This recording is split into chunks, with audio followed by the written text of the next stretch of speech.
നമ്മളിന്ന് ഉണ്ടാക്കുന്നൊരു പുഴുക്കാണ്. കപ്പയും കാച്ചിലും ചേമ്പും കൂടെ ചേർത്തിട്ടുള്ളൊരു പുഴുക്കാണ്. ഇത് മൂന്നും ചേർത്തുണ്ടാക്കുന്ന നമ്മൾ കപ്പയൊക്കെ തന്നെ വേവിച്ച് പുഴുക്കുണ്ടാക്കുന്നതിന് കുറച്ചുകൂടെ ടേസ്റ്റാണിത്. പിന്നെ നല്ലതായിട്ട് കുഴഞ്ഞൊക്കെ കിട്ടും. ടേസ്റ്റുള്ള സംഗതിയാണ്. നമുക്ക് ചിലപ്പോൾ ഷാപ്പിലൊക്കെ കിട്ടും പുഴുക്കെന്ന് പറഞ്ഞ്, അതിലും കുറച്ചുകൂടെ നന്നതാണിത്.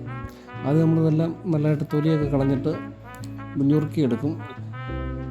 കപ്പ ചെറുതായിട്ടും കാച്ചിലും ചേമ്പും കുറച്ച് വലിപ്പത്തിലും ഇടുന്നത്. കാരണം ഇത് മൂന്നിൻ്റെയും വേവുന്നതിൻ്റെ സമയം വ്യത്യാസമുണ്ട്. കാച്ചിലും ചേമ്പും പെട്ടെന്ന് വേവും, കപ്പ കുറച്ച് താമസിക്കും.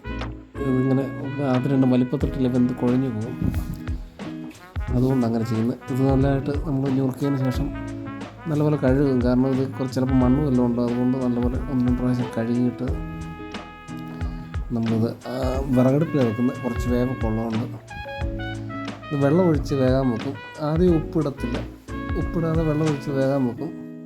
പിന്നെ നമ്മൾ അരച്ച് ചേർക്കുന്നത് തേങ്ങയും മഞ്ഞൾപ്പൊടിയും കാന്താരി മുളകും 3-4 ചുവന്നുള്ളിയും കുറച്ച് വെളുത്തുള്ളിയാണ്.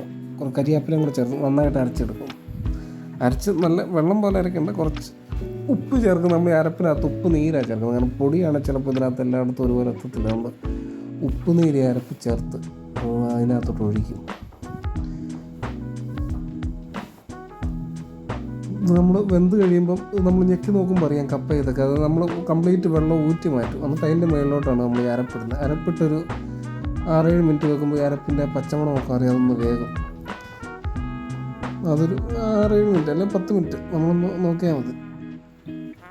അത് കഴിഞ്ഞ് നമ്മളിത് ഇവിടെ ഒരു നമ്മുടെ പഴയ പാരമ്പര്യമായിട്ട് കൈമാറി കിട്ടിയൊരു കാപ്പിക്കമ്മുണ്ട്, തുടുപ്പെന്നാണ് പറയുന്നത്.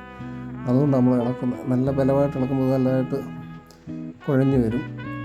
നമ്മളെവിടെയും തറയിലൊക്കെ ഒരു ചാക്കൊക്കെ ഇട്ട് വെച്ചിട്ട് ഇതിന് ഭിത്തിയോട് ചേർത്ത് ഇങ്ങനെ ചവിട്ടി പിടിച്ചിട്ട് നമ്മളത് ഇളക്കിയെടുക്കും. 2-3 മിനിറ്റ് നല്ല ആരോഗ്യമുള്ളൊരിത് ഇളക്കിയാലും നല്ല കുഴഞ്ഞ് കിട്ടുള്ളൂ.